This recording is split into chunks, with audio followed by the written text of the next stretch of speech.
오늘은 달리고 뛰어넘는 능력이라는 제목으로 우리 하나님 말씀 함께 나누도록 하겠습니다.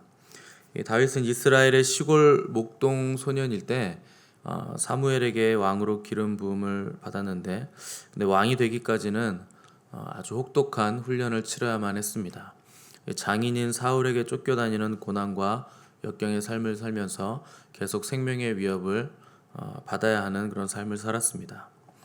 그러니까 다윗은 그냥 왕이 된 사람이 아니고 온실 속의 화초처럼 그렇게 된 사람이 아니고 사나운 풍랑을 견뎌낸 그 과정을 겪어내서 왕이 된 사람이었다는 겁니다.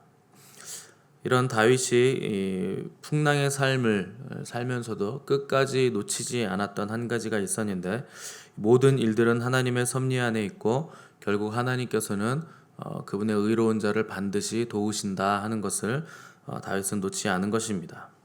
결국 하나님을 끝까지 의지하고 신뢰했던 다윗을 하나님은 구원하시고 마침내 사울의 손아귀에서 완전히 자유롭게 놓아주셨는데, 그때 지은 시가 바로 우리가 지금 살펴보고 있는 시편 18편입니다. 어제 우리는 하나님이 어떻게 다윗을 도우셨는가, 어떻게 다윗에 가까이 오셔서 다윗을 자연 만물과 초자연적인 역사를 동원해서 도왔는지를 살펴봤습니다. 그러면 왜 하나님은 그렇게 다윗을 도우셨는가? 이것에 대해서 다윗이 오늘 뭐라고 고백하냐면 20절 보시면, 여호와께서 내 의를 따라 상 주시며 내 손의 깨끗함을 따라 내게 갚으신 것이다. 이렇게 고백을 했습니다. 이 다윗의 이 표현에 의하면 내가 하나님 앞에서 의로운 삶을 살았기 때문에 하나님께서 나의 의를 갚아주신 것이다. 이렇게 고백을 한 것입니다. 뭐 우리 상식으로 보면 이거 굉장히 교만한 말이죠. 어떻게 보면 말도 안 된다. 어떻게 사람이 하나님 앞에서 자기가 자기 입으로 의롭게 살았다, 그래서 하나님이 나에게 갚아주신 것이고 나에게 상을 주신 것이다, 이렇게 얘기할 수 있겠는가? 너무 교만한 말 아닌가? 이렇게 생각이 들 수도 있습니다. 왜냐하면 성경이 우리의 의는 다 더러운 옷과 같다, 이렇게 표현하고 있기 때문에 그렇습니다. 그러면 다윗은 어떻게 여호와께서 내 의를 따라 나에게 의로운 상을 주신 것이다, 이렇게 선포할 수 있었는가? 다윗이 시편에서 의라고 말할 때는 죄가 전혀 없는 상태를 말하는 것이 결코 아닙니다. 하나님의 말씀에 순종하는 삶을 다윗은 의라, 이렇게 표현을 한 것입니다. 그러니까 완전히 무음하거나 결점이 전혀 없는 절대적인 의로움은 인간으로서는 불가능하고, 그것은 하나님만이 가능하신 의로움입니다. 그럼에도 하나님께서 우리에게 거룩함과 의로움을 요구하신다 하는 것을 우리가 계속 볼 수 있는데, 하나님께서 우리에게 요구하시는 거룩함과 의로움의 수준은 인간의 수준에 맞춰서 요구하시는 그 하나님의 기준이 있기 때문에 우리에게 그것을 요구하시는 것이고, 다윗은 그 요구를 충족하는 삶을 살았다, 이렇게 고백을 하고 있는 것입니다. 23절에서 나는 그의 앞에서 완전했다 하는 다윗의 고백이 나오는데, 여기서 완전이라는 단어가 타밈이라는 히브리어라고 제가 몇 번 말씀을 드렸습니다. 이 단어가 사람에게 쓰일 때는 완전히 무흠한 완전함이 아닙니다. 그래서 노아는 당대 의인이요 완전하다 할 때도 타밈이 쓰였고, 아브라함 앞에 나타나신 하나님이 너는 내 앞에서 행하여 완전하라 할 때도 이 타밈이라는 단어가 쓰였습니다. 불가능한 완전이나 의로움이었다면 하나님께서 이 단어를 사람에게 쓰셨을 리가 없습니다. 그래서 이 타밈이라는 완전이라는 단어가 인간에게 적용될 때는 한결같음이라는 뜻입니다. 너는 내 앞에서 한결같아야 된다. 노아는 한결같은 사람이었다 할 때 하나님께서 사람에게 완전이라는 단어를 쓰시는 것입니다. 인간이 완전해질 수 있는 방법은 인간 스스로의 의로움으로는 불가능합니다. 또 인간이 한결같아지는 것도 사실은 거의 불가능합니다. 그래서 하나님께서 완전해지고 한결같아지고 거룩해질 수 있는 방법을 주셨는데, 그것이 바로 하나님의 말씀입니다. 이 말씀을 붙잡고 한결같이 그 말씀의 길을 걸어갈 때 인간에게 하나님께서 너는 거룩한 자다, 의로운 자다, 너는 완전한 자다, 이렇게 말씀을 해주시는 것입니다. 이 말씀은 창조주와 피조물이 연결되는 연결점입니다. 또 하나님이 요구하시는 의와 거룩을 사람이 얻을 수 있는 유일한 매뉴얼이 바로 하나님의 말씀입니다. 하나님께서 우리에게 말씀을 주실 때는 행해야 한다 하는 명령의 뜻도 있지만 이것을 행할 수 있는 능력도 주신다 하는 의미까지 다 포함하고 있는 것입니다. 이 성경이 하나님의 말씀입니다. 이게 말씀인데 이 책 자체로는, 이 활자 글자 자체로는 사실 아무런 능력이 없습니다. 이 말씀을 읽고 듣고 행할 때, 그때 비로소 하나님의 말씀의 능력이 나타나게 되는 것입니다. 집을 지을 때 설계자가 설계 도면을 아무리 멋있게 그려도 여러분, 그 설계 도면이 멋있다고 해서 도면에 들어가서 사는 사람은 아무도 없습니다. 설계대로 건축을 해야 사람이 그 집 안에 들어가서 살게 되는 것입니다. 또 성막에 대한 설계도를 모세에게 주셨어도 그대로 건축하지 않으면 하나님의 영광은 성막에 임재할 수가 없는 것입니다. 하나님의 말씀을 주셨어도 이대로 순종하지 않으면 우리의 삶에 하나님의 영광이 임재할 수 없다 하는 것입니다. 22절 보시면 다윗은 그의 모든 규례가 내 앞에 있다 이렇게 고백을 했습니다. 앞에 있다 하는 것은 내 발길을 인도한다, 내가 가는 길을 앞서서 인도한다 하는 뜻입니다. 성도들이 가는 길은 하나님의 말씀이 앞서서 행하는 것입니다. 마치 광야에서 이스라엘 백성을 인도해가는 구름 기둥과 불 기둥처럼 광야 같은 우리 인생의 맨 앞자리에 말씀이 있을 때 우리의 삶이 거룩의 여정에서 하나님이 기뻐하시는 그 거룩의 여정을 완전히 마칠 수 있게 되는 것입니다. 그 사람이 어떤 삶을 사는가 하는 것을 보면 그의 삶을 누가 인도하는가 하는 것을 단박에 알 수 있습니다. 새벽기도 매일 나오시는 분들은 매일 중심에 새벽기도가 있는 삶을 사시는 겁니다. 새벽기도 매일 나오시려면 아침에 일찍 일어나는 게 중요한 것이 아니고 저녁에 일찍 잠드는 게 훨씬 더 중요합니다. 일찍 잠들려면 저녁에 약속이 없어야 되겠죠. 그리고 회식도 없어야 되고 또 밤에 스마트폰 보면서 쓸데없이 밤늦게까지 시간을 허비하는 일도 하지 말아야 됩니다. 그러니까 매일매일 새벽기도 나오시는 분들은 그 중심에 새벽기도가 있기 때문에 저녁에 삶이 정돈되고 또 정렬되고 또 깔끔한 인생이 돼서 거룩한 인생이 돼야 새벽 예배에 나올 수 있다 하는 겁니다. 이런 사람들이 말씀이 열매 맺는 삶을 살게 될 확률이 높고 매일 나오지 않고 가끔 나오는 사람들보다, 그리고 아예 나오지 않는 사람들보다 훨씬 더 빠르게, 훨씬 더 가깝게 많은 열매를 맺을 수 있는 확률이 높은 겁니다. 이렇게 1년이 가고 3년이 가다 보면 안 나오는 사람들하고 나오는 사람들은요, 차이가 점점 더 벌어지게 돼 있습니다. 그렇게 10년 지나면 하늘과 땅처럼 차이가 나게 돼 있습니다. 중심이 완전히 다른 삶을 살기 때문에 그런 것입니다. 그러니까 결국 사람이 매일매일 신경 써서 하는 그 일이 내 삶의 중심이고 내 삶을 이끌어가는 일이다. 내 삶을, 그 일이 나를 이끌어가고 있다. 이렇게 생각하시면 됩니다. 하나님의 사람들은 무엇을 중심으로 사는가? 하나님 중심으로 살고 예배 중심으로 사는 것입니다. 그래서 우리에겐 주일이 중심이 되는 것입니다. 월요일은 주일 다음 날이고 토요일은 주일을 준비하는 주일 전날입니다. 그런데 예배가 중심이 아닌 사람은 주일이 아니라 일요일입니다. 일요일은 뭐 하는 날입니까? 쉬는 날이고 괜히 짜파게티 끓여 먹는다 그러고 내가 요리사라 그러고 골프 치러 가는 날이고 여행 가는 날이 일요일입니다. 그러나 주일은 하나님을 예배하는 날입니다. 하나님을 만나는 날입니다.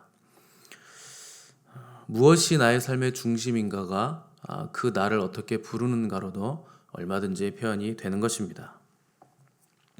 다윗은 여호와의 도를 지켰고 또 하나님을 떠나지 않았고 모든 규례가 내 앞에 있고 그의 율례를 내가 버리지 않았다 이렇게 고백을 했는데, 매일 치열하게 나는 하나님 중심으로 살았고 매일 치열하게 하나님의 말씀 중심으로 살았다 하는 것을 고백한 겁니다.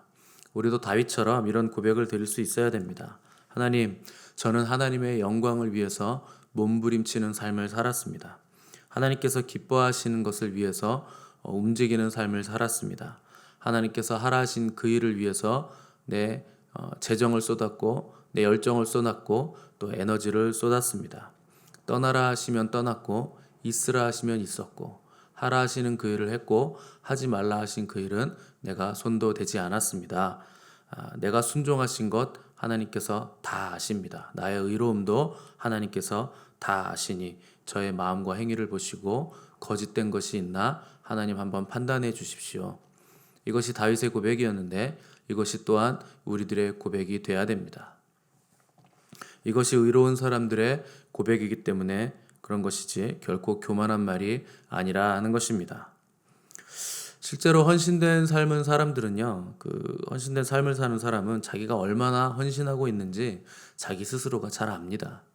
그리고 얼마나 하나님의 영광을 위해서 내가 몸부림치고 있는지 자기 스스로가 잘 알기 때문에 하나님 앞에 다윗처럼 이렇게 고백할 수 있게 되는 것입니다. 25절, 26절 보시면 자비로운 자에게는 주의 자비로우심을, 또 완전한 자에게는 주의 완전하심을 보이시고 또 깨끗한 자에게는 주의 깨끗하심을 보이시며 사악한 자에게는 주의 거스르심을 보이신다. 이렇게 기록을 했습니다. 하나님께서 우리를 대하실 때 어떻게 대하시는가? 우리가 다른 사람에게 행한 대로, 우리가 다른 사람을 대하는 그 태도로 하나님도 우리에게 대하신다 하는 것입니다. 이게 단순히 구약에서만 이런 것이 아니라 신약에서도 이것은 동일하게 나타납니다. 우리 주님도 신약 성경에서 너희가 비판하는 그 비판으로 너희는 비판받을 것이다. 너희가 다른 사람을 헤아리는 그 헤아림으로 너희도 하나님께 헤아림을 받게 될 것이다. 우리 주님도 이렇게 말씀하셨습니다. 그러니까 사람들을 대하는 우리의 태도, 다른 사람들을 대하는 우리의 성품에 따라 하나님도 우리를 똑같이 그렇게 대해 주시겠다 하는 것입니다. 이런 구절을 읽으면 우리는 본능적으로 위축되죠. 다른 사람들에게 자비롭게 대해야 되고 완전하게 대해야 되고 깨끗하게 되어야 된다. 이 자비, 완전, 깨끗함 이런 단어들은 우리를 위축시키게 만드는 단어들이기 때문에 그렇습니다. 근데 이것은 우리의 힘으로 되는 것이 아니고 무엇로 되는가? 말씀과 성령으로 되는 것입니다. 그래서 바울은 하나님의 말씀과 성령으로 거룩하여짐이니라 이렇게 기록을 한 것입니다. 이 말씀의 능력과 성령의 충만함이 없이 스스로의 힘으로 이 거룩을 이루어보려는 모든 시도가 바로 율법주의이고 종교 생활입니다. 그렇게 해서는 절대 거룩을 이룰 수가 없습니다. 그래서 다윗은 28절에서 주께서 나의 등불을 켜시며 여호와 내 하나님이 내 흑암을 밝히신다 이렇게 고백을 했습니다.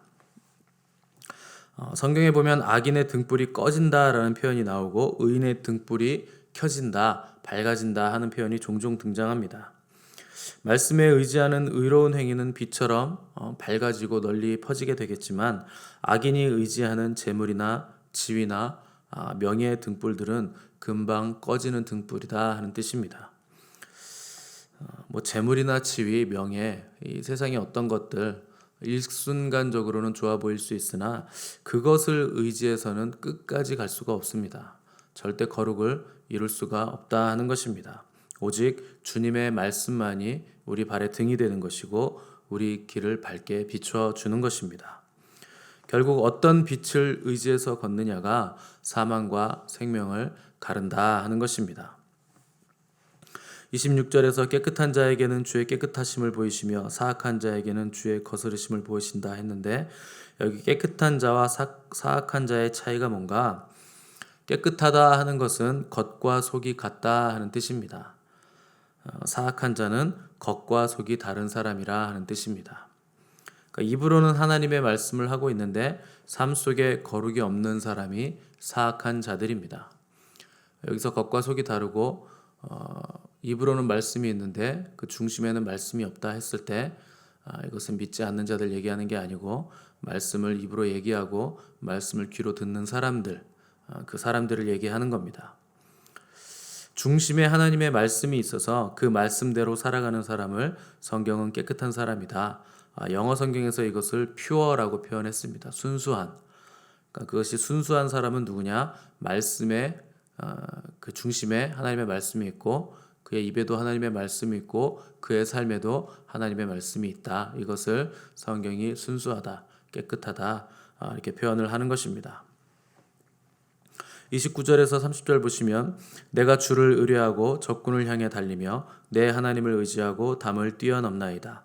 하나님의 도는 완전하고 여호와의 말씀은 순수하니 그는 자기에게 피하는 모든 자의 방패시로다. 자, 순수하게 그 중심과 삶의 말씀이 있는 사람들은 이런 능력이 나타나는 것입니다. 다윗이 이스라엘의 영웅이 된 이유는 어렸을 때부터 이 블레셋의 거인인 골리앗과 싸웠기 때문입니다. 무기라고는 물맷돌 하나였는데 나이도 어리고 전쟁 경험도 없는 다윗이 고작 짐승들과 싸웠던 것이 싸움의 경험의 모든 것이었던 다윗이지만 그가 만군의 여호와 이름을 의지해서 담대하게 돌진해 나갔고 결국 골리앗이 쓰러지고 그의 목을 벨 수 있었다 하는 것입니다. 이것을 29절에서 다윗은 내가 하나님을 의지하고 담을 뛰어넘었다 이렇게 표현을 한 것입니다. 골리앗뿐만 아니라 다윗이 수많은 전쟁을 치룰 때에도 다윗은 계속해서 여호와 하나님을 의지하고 그분의 말씀을 의지해서 담을 뛰어넘은 것입니다. 이 담이란 게 원래 뛰어넘어서 들어올 수 없도록 세우는 것이거든요. 그런데 다윗은 그 담을 다 뛰어넘었다 하는 것입니다. 왜 우리 인생이 힘든가? 넘지 못할 높은 담들이 계속 가로막기 때문입니다. 이거 넘지 못할 것 같은데, 못 뛰어넘을 것 같은데 하는 높은 담들이 계속 우리를 막기 때문에 그런 것입니다. 골리앗이 담이고 여리고성이 담이고 홍해도 담입니다. 그런데 하나님을 의지하는 자들, 하나님의 말씀을 순수하게 끝까지 붙들고 지키는 자들은 담도 뛰어넘고 산이라도 날아서 넘어갈 수 있다 하는 것이 오늘 성경의 증언입니다.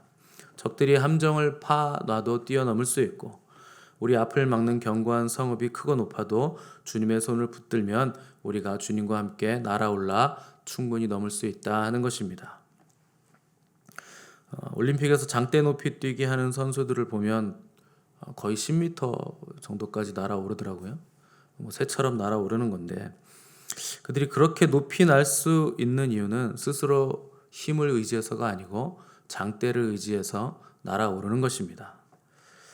우리가 하나님을 의지하면 우리가 그분을 굳게 붙들고 그분께 내 몸을 맡기고 힘차게 뛰어오르면 불가능해 보이던 그 높이, 그 담들이 우리 발 아래에 있게 되는 것입니다. 1층에서 보면 천장인데 2층으로 올라가면 그 천장은 보이지도 않습니다. 그냥 바닥 밑에 있는 그냥 면이 되는 것입니다. 우리가 영적으로 낮은 수준에 있을 때는 이거 너무 불가능하다. 이거 힘들다. 그동안 불가능하다고 여겼었는데 우리가 날아오르면 모든 담들이 우리 발 아래에 있는 것이고 또 막힌 담이 또 벽이었던 것들이 문이 되는 역사들이 일어난다 하는 것입니다.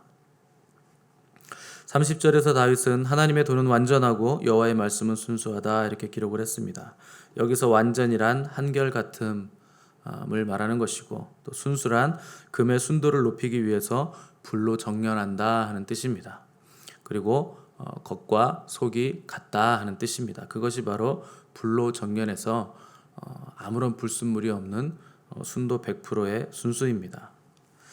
불가능을 가능케 하고 높은 담을 뛰어넘는 방법, 하나님의 말씀을 한결같이 지키고 겉과 속이 다르지 않은 순수함을 지키는 것이 바로 가장 빠르게 담을 뛰어넘는 방법입니다. 편법을 쓰고 거짓을 말하고 사람들을 찾아가고 사람에게 권력자들에게 줄을 대면 그것을 뛰어넘을 수 있을 것 같지만 또 다른 담이 오게 되어 있습니다. 우리는 근본적으로 방법을 바꿔야 됩니다. 하나님이 내 삶의 중심이 되게 하고 하나님의 말씀이 내 삶의 중심이 되게 해서 끝까지 순수하게 그것을 지켜나가는 자들이 어떠한 높이의 담이 와도 그것을 뛰어넘을 수 있게 되는 것입니다. 그런 자들에게 하나님은 누구이신가? 그분이 우리의 방패가 되어주신다 하는 것이 오늘 다윗의 고백입니다. 자기를 의지하거나 세상을 의지하는 자들은 절대 높은 담을 넘을 수 없고 대적을 이길 수 없을 것입니다. 그러나 하나님의 약속을 붙잡고 그 말씀을 의지하는 자들에게 하나님은 적군을 향해 달리며 담을 뛰어넘는 하나님의 은혜를 주실 것입니다. 크리스찬의 진정한 용기란 어떤 상황에서도 하나님의 말씀을 끝까지 신뢰하고 의지하고 그 말씀을 붙드는 것입니다. 순수하게 그 말씀대로 살아가는 것입니다. 그래서 항상 우리가 점검할 것은 지금 내 중심에 하나님의 말씀이 있는가? 그리고 나의 삶이 말씀과 일치하고 있는가? 겉과 속이 다른 삶을 살고 있지 않은가? 나는 끝까지 이 순수한 삶을 살아갈 수 있는가 하는 것을 우리는 끊임없이 점검을 해야 됩니다. 그것이 담을 뛰어넘고 적군을 향해 달리는 승리하는 성도의 삶의 비결인 것입니다. 저와 여러분이 이 땅에서 가장 담대하고 용기 있는 하나님의 사람들이 되시기를 바랍니다.